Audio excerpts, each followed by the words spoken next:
The sun was a dying ember, bleeding red across the Arizona desert. And I was sure I'd never see another. My legs buckled under the weight of my own desperation, each step sinking deeper into the sand that seemed to swallow hope itself. I was 28, lost, and utterly alone until I saw her silhouette against the dusk. A cowgirl who'd change everything. My name is Clara Hayes, and I wasn't supposed to be here. 3 days ago, I'd been a graphic designer in Phoenix, sketching logos for startups and sipping overpriced coffee.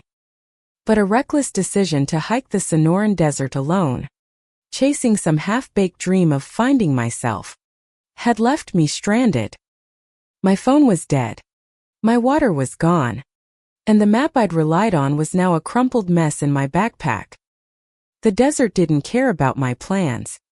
It was vast, indifferent, and it was winning. I stumbled, my knees hitting the ground hard. The horizon blurred as heat and thirst clawed at my senses. I thought of my mom, her worried voice on the phone before I left. Clara, why do you always run toward trouble? Maybe she was right. Maybe this was where my story ended, another cautionary tale about a city girl who thought she could outsmart the wild. Then I heard it, the soft crunch of boots on sand.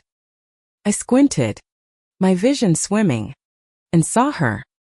She was tall, maybe 30, with a weathered cowboy hat tilted low over piercing blue eyes. Her flannel shirt was rolled up to her elbows, revealing strong forearms, and a rope hung loosely at her hip. She moved with the quiet authority of someone who belonged here, someone the desert respected. Hey, she called, her voice steady but urgent. You okay? I tried to answer, but my throat was too dry, my words a rasp. She was at my side in seconds, kneeling beside me, her hands gentle but firm as she checked my pulse. Close. Her face was sun-kissed, with faint freckles dusting her cheeks and a scar just above her left eyebrow. She smelled like leather and sage, and for a moment, I forgot how close I was to giving up. Stay with me, she said, pulling a canteen from her belt. She tipped it to my lips, and the water was cool, almost sacred, as it slid down my throat. I'm Riley. What the hell are you doing out here alone? Clara, I croaked, my voice barely audible. I got lost. Riley's eyes narrowed, not in judgment but in assessment. Well, Clara, you're lucky I was checking my traps. Another hour, and you'd be coyote bait. She offered a half smile, but there was worry in it, a flicker of something deeper that made my chest tighten. She helped me to my feet, her grip strong but careful, and led me toward a battered Jeep parked 100 yards away. The desert stretched endlessly around us, but with Riley beside me, it felt less like a death sentence and more like a challenge she'd already conquered. I didn't know her, but I trusted her. Maybe it was the dehydration talking, or maybe it was the way her presence felt like an anchor in a storm. As we drove, the sky darkened, stars punching through the velvet night. Riley didn't say much, but her silence wasn't cold, it was the kind that invited you to breathe, to exist without explaining yourself. I stole glances at her, the way her hands gripped the wheel, the way her jaw set when she scanned the horizon. She was beautiful, not in a polished way, but like the desert itself, raw, unapologetic, and impossible to ignore. Where are we going?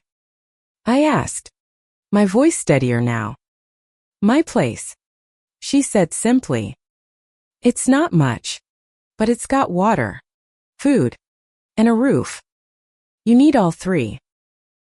I nodded, too tired to argue. My mind was a tangle of gratitude and curiosity. Who was this woman? Why was she out here, alone in the middle of nowhere? And why did I feel like I'd been waiting my whole life to meet her? Her place was a small ranch house nestled at the base of a rocky outcrop, surrounded by mesquite trees and a corral with 2 horses grazing lazily. The porch light cast a warm glow, and as we stepped inside, the smell of cedar and coffee hit me. It was sparse but lived on a couch with a faded quilt, a bookshelf stuffed with dog-eared paperbacks, and a guitar leaning against the wall. Felt like a home, not just a house. "Sit," Riley said, pointing to the couch. She disappeared into the kitchen and returned with a plate of cornbread and a glass of iced tea. "Eat slow. Your body's been through hell." I took a bite, the cornbread crumbling in my mouth, and it was the best thing I'd ever tasted. Riley sat across from me, her hat now off, revealing dark blonde hair tied back in a loose braid. She watched me eat, her gaze steady but not intrusive, like she was trying to figure me out without pushing. "You're not from around here," she said. Not a question. "Phoenix," I admitted. Thought I could handle a solo hike. Clearly, I was wrong. She chuckled. A low, warm sound. "The desert doesn't care what you think you can handle. It's got its own rules." "And you know them?" I asked, half teasing. "Some," she said, leaning back in her chair. "Grew up out here. My dad was a rancher. Taught me how to read the land, track animals, survive. I've been on my own since he passed."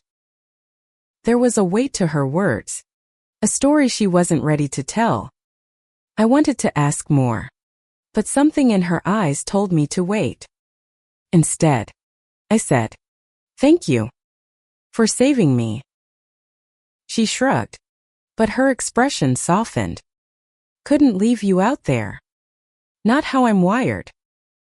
We sat in silence for a moment, the kind that wasn't awkward but electric, like the air before a storm. I didn't know what was happening, but I felt a pull, connection, something bigger than the desert that had almost claimed me. Riley was a stranger, but she didn't feel like one. Not at all. As the night deepened, she showed me to a spare room with a simple bed and a window overlooking the stars. "Get some rest," she said. "We'll figure out what's next in the morning." I lay down, my body aching but my heart racing. I was alive, thanks to her. And as I drifted off, the image of Riley's face, those blue eyes, that quiet strength followed me into my dreams. I didn't know it yet, but the desert hadn't just tested me. It had led me to her. Morning light spilled through the window, painting the room in soft golds. I woke to the smell of coffee and the distant whinny of horses, my body still sore but no longer screaming for survival. For the first time in days, I felt human, and it was because of Riley. I found her in the kitchen, flipping pancakes with a practiced ease. She glanced up as I entered, her blue eyes catching the sunlight. "You look less like death today," she said, a smirk tugging at her lips. "Thanks," I replied, sliding into a chair. "You're not so bad at this whole rescuing thing." She slid a plate of pancakes toward me, drizzled with honey. "Eat. Then we'll talk about getting you back to civilization." The word civilization hit me like a stone. I didn't want to go back, not yet. Phoenix felt like a lifetime ago, a place where I'd been drifting through deadlines and dating apps, searching for something I couldn't name. But here, in this quiet ranch house with a woman I barely knew, I felt grounded, alive. We ate in companionable silence, the only sounds the clink of forks and the hum of a desert breeze outside. I stole glances at Riley, noticing the way her fingers curled around her mug, the faint lines around her eyes that spoke of years spent squinting into the sun. She was beautiful in a way that made my chest ache, and I wasn't sure if it was gratitude or something else entirely. "So," she said, leaning back, What's your story, Clara? Why do you think you could take on the Sonoran alone? I hesitated, the question cutting deeper than I expected. I don't know. I was restless. My life felt like it was on autopilot. I thought the desert would help me figure things out. And did it? Her tone was curious, not mocking. I laughed softly, shaking my head. It almost killed me. But it also led me here. So, maybe. Her eyes held mine, searching. And for a moment, I thought she might say something more. But she just nodded and stood, grabbing her hat. Come on. I've got chores. You can help. Or you can sit here feeling sorry for yourself. I followed her outside. The morning air crisp and sharp. The ranch was small but alive. Chickens clucked in a coop. And the two horses, a bay and a gray, nickered as Riley approached. She handed me a brush and pointed to the gray. That's Luna. She's gentle. Brush her down. And don't let her con you into extra treats. I laughed, nervous but eager, and started brushing Luna's coat. Riley worked nearby, mucking out the corral, her movements efficient but unhurried. There was a rhythm to her, a quiet confidence that made the world feel steadier. I wanted to know her, to understand the woman who'd pulled me from the edge of death. As we worked, she told me bits of her life, not much, but enough. She'd grown up on this ranch, learned to ride before she could read. Her dad had been her world, but he died 5 years ago, leaving her the land and a pile of debts. She'd been fighting to keep the place ever since, taking odd jobs guiding tourists, trapping invasive species, anything to make ends meet. That's why I was out there yesterday, she said, tossing a bale of hay into the corral. Checking traps for coyotes. Ranchers pay me to keep their livestock safe. You're a cowgirl bounty hunter, I said, half joking. She grinned, and it was like the sun breaking through clouds. Something like that. By noon, we were sweaty and dust-covered, but I felt alive in a way I hadn't in years. We sat on the porch, sharing a thermos of water, the desert stretching out before us. I wanted to stay in this moment, but the reality of my situation loomed. My phone was still dead. My car was miles away at the trailhead, and I had a life in Phoenix waiting. Riley seemed to sense my shift in mood. You're thinking too hard, she said, nudging my shoulder. What's on your mind? I took a breath, the words spilling out before I could stop them. I don't want to go back. Not yet. I know that sounds crazy. I barely know you. And I've got a job, an apartment, but this feels right. Being here. With you. Her expression softened, but there was a guarded edge to it. Clara, you're still shaken up. The desert does that, makes everything feel bigger than it is. Maybe, I said, meeting her gaze. But I'm not imagining this. There's something here. Riley. You feel it too, don't you? She looked away, her jaw tightening. You don't know what you're saying. Your city. I'm this. She gestured to the ranch. The desert. We're different worlds.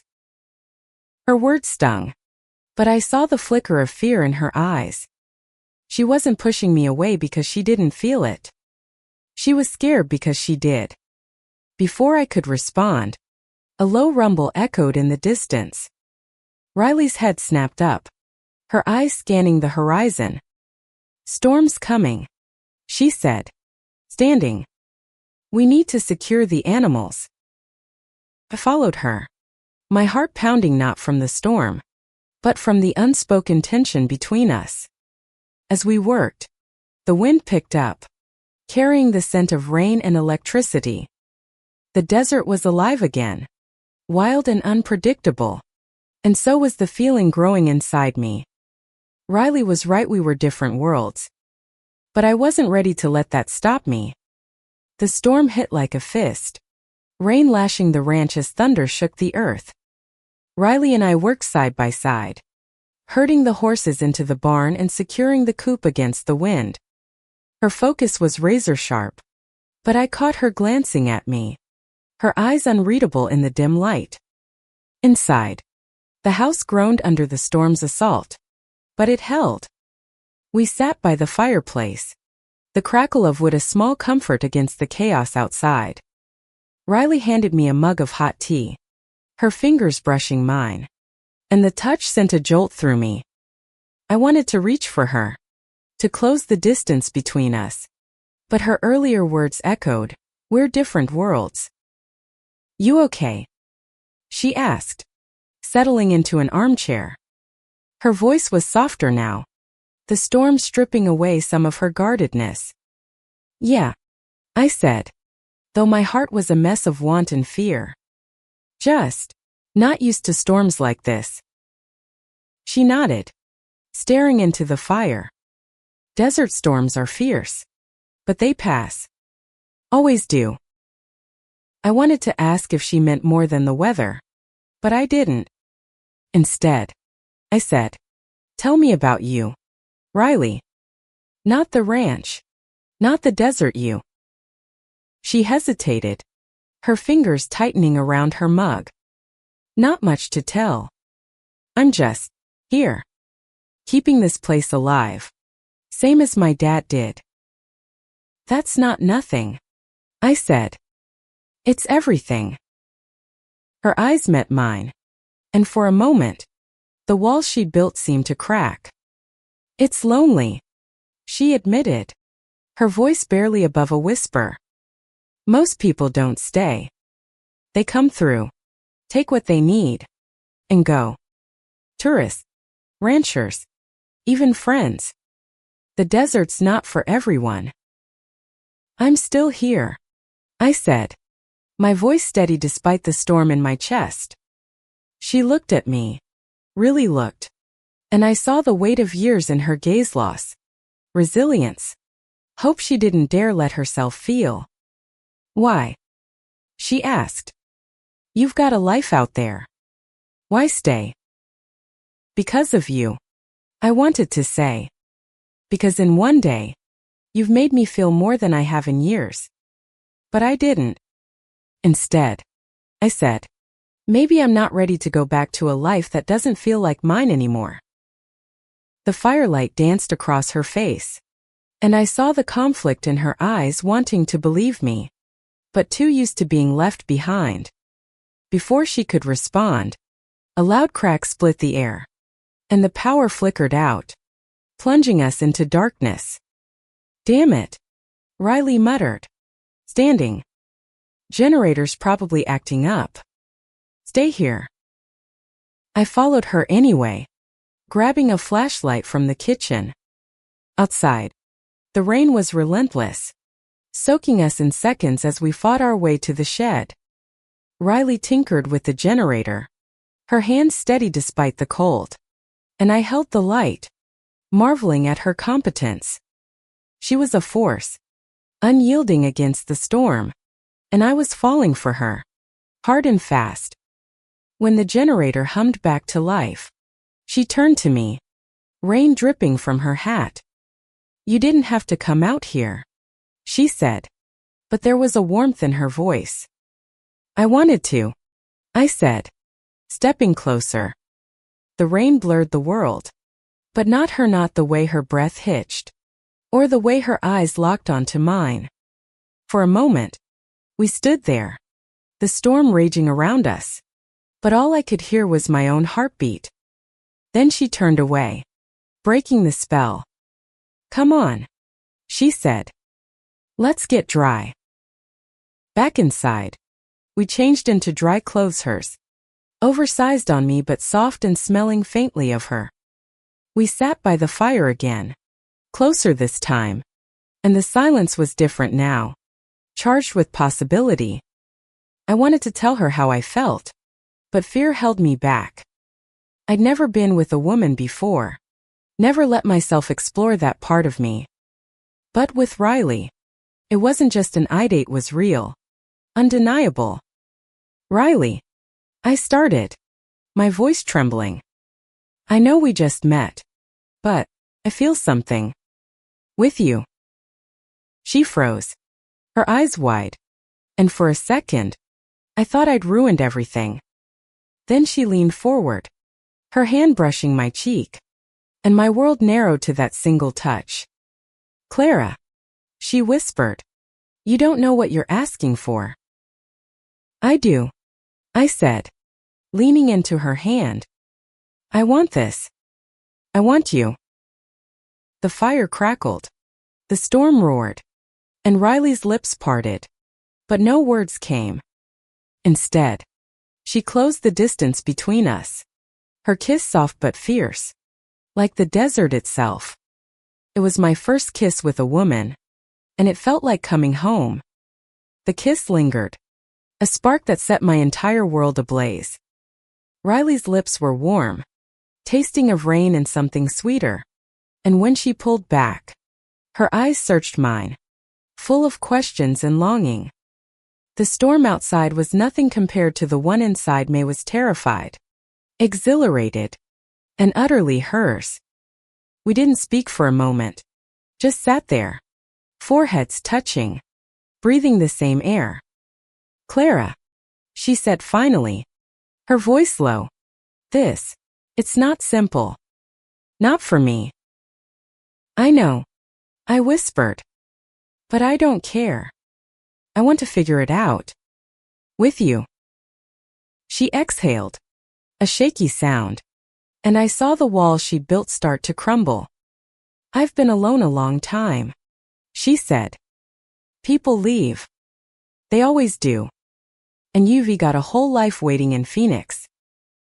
Not anymore, I said, my voice fierce. That life wasn't mine.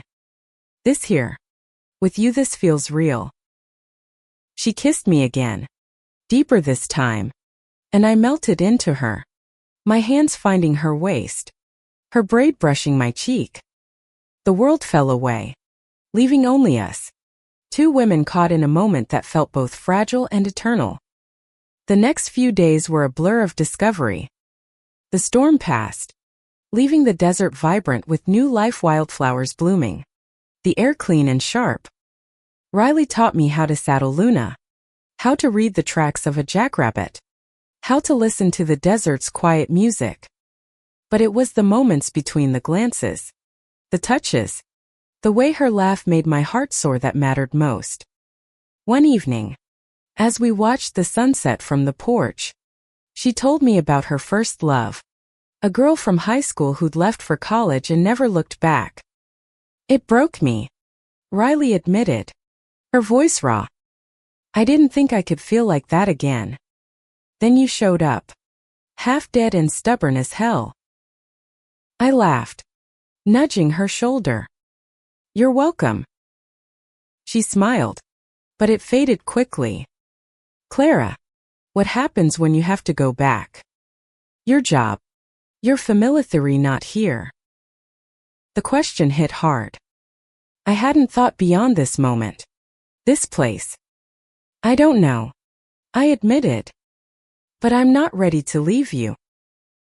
Her hand found mine, and we sat there, the desert stretching out before us, a canvas of possibility and uncertainty.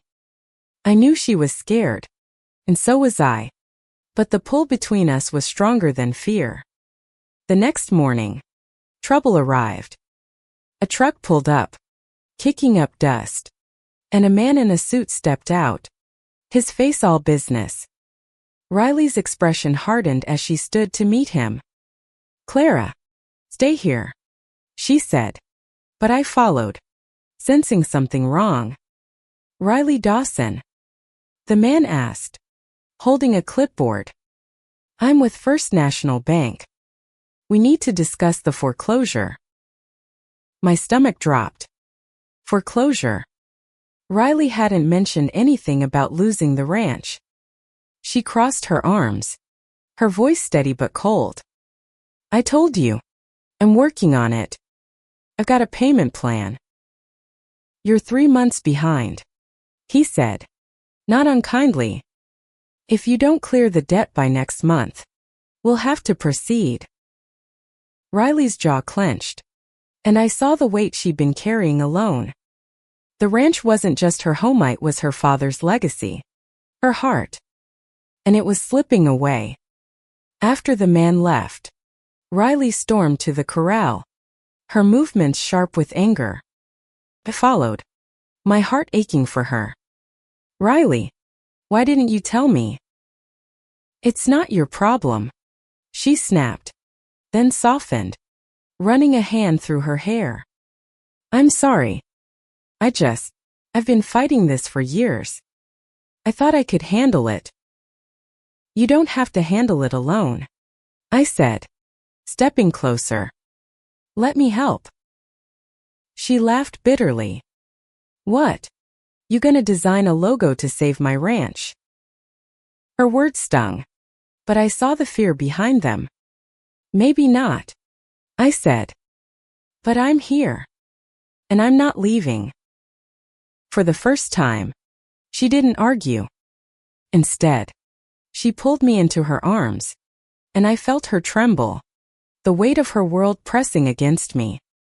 I didn't have answers, but I had her, and that was enough for now. The days that followed were a delicate dance of hope and tension. Riley and I grew closer, our connection deepening with every shared moment, cooking dinner together, riding horses under the stars, stealing kisses in the barn.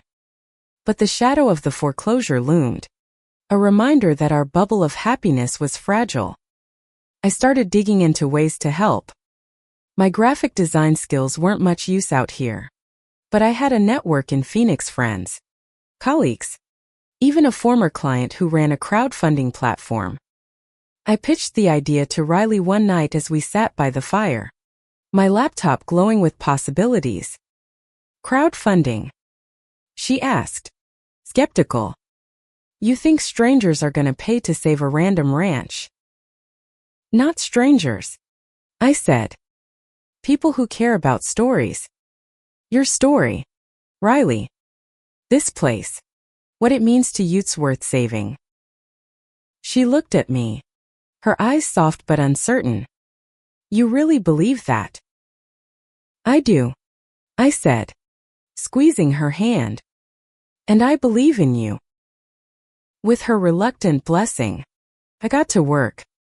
I designed a campaign, pouring my heart into every word and image, telling the story of Riley's ranch, her father's legacy, and the woman who'd fought alone for so long. I included photos of the desert, the horses, even Riley, though she grumbled about that one. I look like a dusty cowgirl, she said, but I saw the pride in her eyes. The campaign launched, and to my surprise, it gained traction.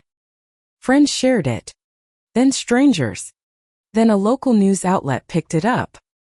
Donations trickled in $10 here, $50 there, each one a lifeline.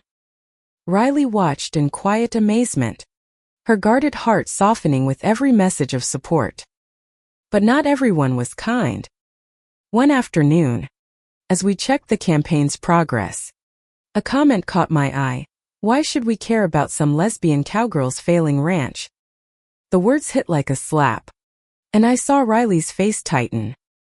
Don't read that crap, she said, closing the laptop. People like that, they don't get it. But I couldn't let it go. They don't know you, I said, my voice shaking. They don't know how strong you are, how much this place means. She looked at me, her eyes fierce. And you do? Yeah, I said, stepping closer. I do.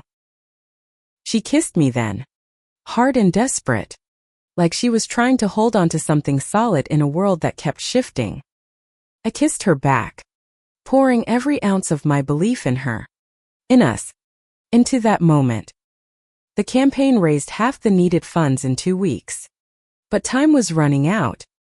Riley took on more jobs guiding, trapping, even selling some of her dad's old equipment. I helped where I could, learning to mend fences and feed the animals. My city hands growing callous but capable. One night, as we lay in bed, her head on my chest, she whispered, "I'm scared, Clara. What if we lose it?" "We won't," I said, though I wasn't sure. "We'll fight for this. Together." She nodded, her breath warm against my skin, and I held her tighter, willing the world to give us a chance. The final week before the foreclosure deadline was a sprint. The crowdfunding campaign had raised 80% of the goal, but we were still short. Riley and I worked tirelessly. She took every job she could find, and I reached out to everyone I knew, begging for support. The desert, once my enemy, became our ally, its vastness a reminder of what we were fighting for. One evening, a local rancher stopped by, a grizzled man named Tom who'd known Riley's dad. "Heard about your trouble," he said, handing her an envelope. "It's not much, but it's what I can spare."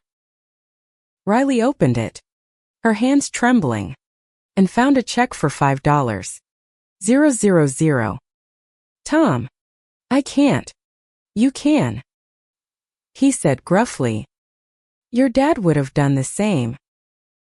Tears welled in Riley's eyes, and I squeezed her hand, my heart swelling with gratitude.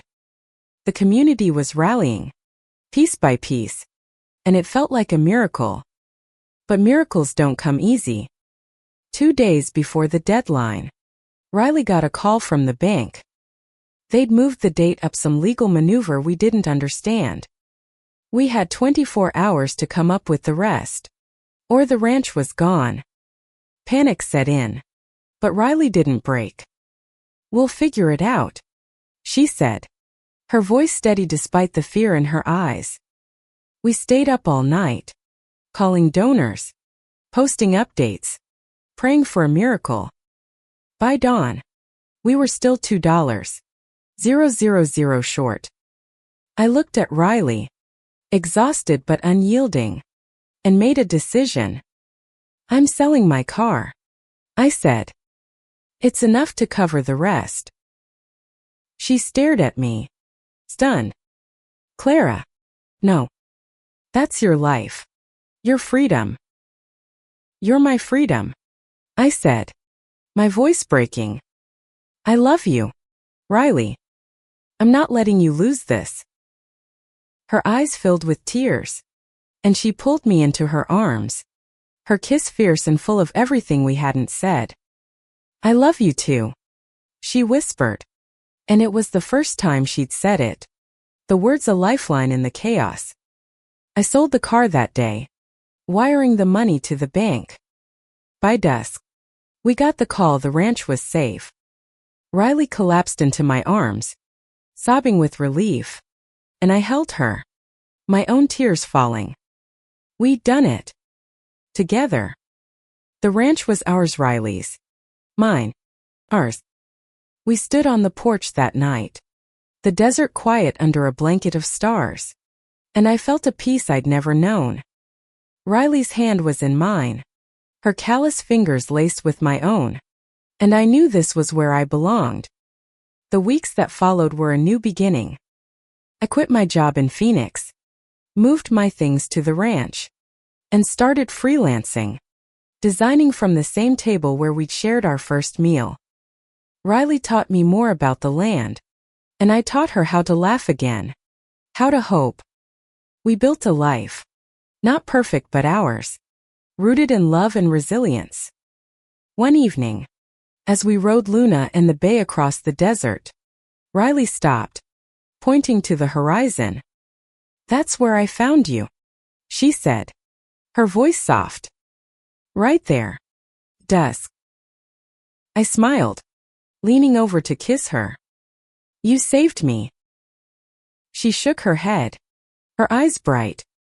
"We saved each other." The desert had tested us, stripped us bare, and given us something greater than we'd dared to dream. It wasn't just a place, it was a promise. A testament to two women who'd found love in the wild, against all odds. And as the sun dipped low, painting the sky in hues of fire and dusk, I knew we'd never be lost again.